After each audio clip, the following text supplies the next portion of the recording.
to another episode of Rory's Infidelity Stories. A female hit me with an email about infidelity. Let's get into it. Rory, I'm coming to you to share my story in the hopes that someone can give me some guidance on how to breathe through this. I've been married to my friend and partner in all things for 15 years.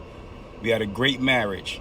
He has been kind, supportive, attentive, affectionate, and truly everything I could ask for and wanted in a husband. We spent so much time together, talked all the time, and had great sex. I love him with everything that I am, and it's the first time I ever had that. This weekend, I went to visit him in New York. Since he's been traveling for work, he was still working while I was there, but we were going to spend the evenings together. While he was at work on Saturday, I picked up an old iPad that he watches movie on when he's traveling for work. I wasn't snooping or trying to find anything because I genuinely trusted him 100%. I saw some old photos from a couple years ago and started scrolling through things to take a trip down memory lane.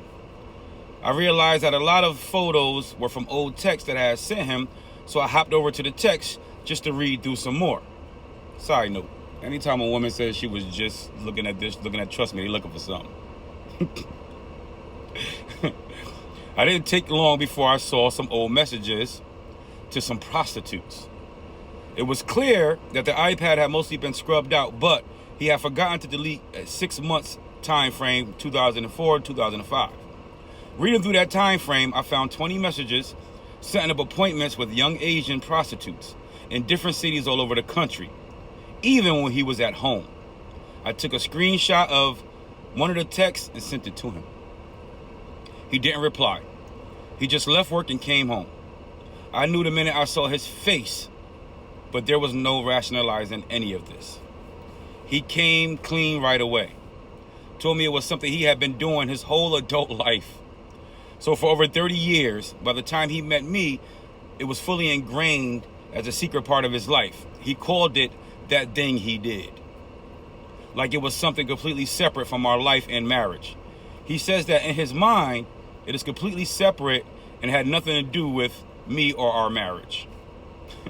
Crazy. Come to find out that he slept with approximately 150 Asian prostitutes during our marriage.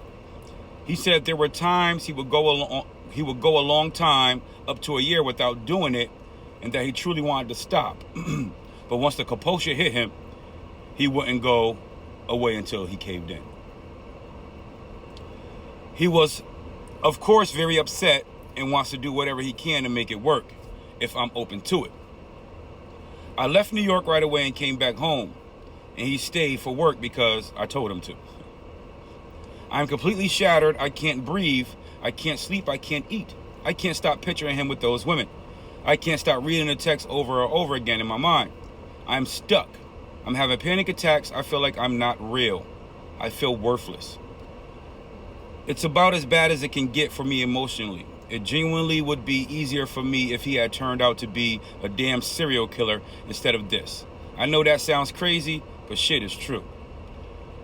We have a blended family, 5 boys between the ages of 19 and 26. When I came home early, I was not able to hold it together. I wish I had been able to, but I was not. So I told them what happened. In hindsight, that was probably a bad move. I mean, even if you couldn't hold it together, you didn't have to tell the children. You could have sat them down, told them together or something. The reason I'm here is because I always thought that cheating would be an instant deal breaker for me and that I would hate a person immediately. But for whatever unknown reason, I still love him. I keep thinking that maybe there's a way we could work it out, and that doesn't make any sense. He betrayed me in the worst way that he could ever betray me like that. I have replayed all of our conversations and all of the lies for over the years over again, trying to make that hate come, and it just won't. I actually feel empathy for him. How is that even possible? I don't know how to get through this. The emotional pain right now is bigger than me. It's too much. Of course, my whole family now hates him, and every single one of them adamant that there is no option but divorce. And logically, I know that they're probably right, but emotionally, I can't breathe when I think of him not being in my life. Why am I so weak? What the hell happened to my self-respect? I've always been exceptionally emotionally strong person, but this has destroyed me. I don't feel like I'm real. I haven't looked in the mirror since Saturday, because if I do, all I see is the woman whose husband slept with over 150 other women. And I still can't hate him. I still want to talk to him all the time.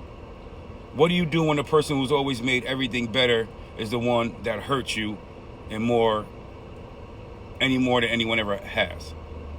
Now I find myself wondering if it would be possible to keep him in my life as a friend. If anyone has been through anything like this and could provide any guidance on how to move forward, how to breathe, how to figure out what the next right thing is, I would appreciate it. Rory, thank you for reading my story. Got to be more careful. You're welcome. 150 Asians. He done had some dim sum, some hot sake, along with the shrimp teriyaki. Leave that man alone. He got his quirks, and the shit that he like to do is way bigger than what you could ever contain. Because first of all, you ain't Asian. He got a thing for Asian women, and that's something you could never compete with. It's something he would never change. That's his quirk. That's something he's going to do probably for the rest of his life. So, I mean, it's not your fault. You can't control your emotions. I know you still love the man, and you can't do nothing about that, but you have to let him go. Your family's right. I would say let that man go so he could live his fantasy with as many Asians as he want, and you get a good brother, a good man that holds you down and is faithful like you deserve. Thank you for emailing me. Till next time, everybody. Rory's Infidelity Stories. Later.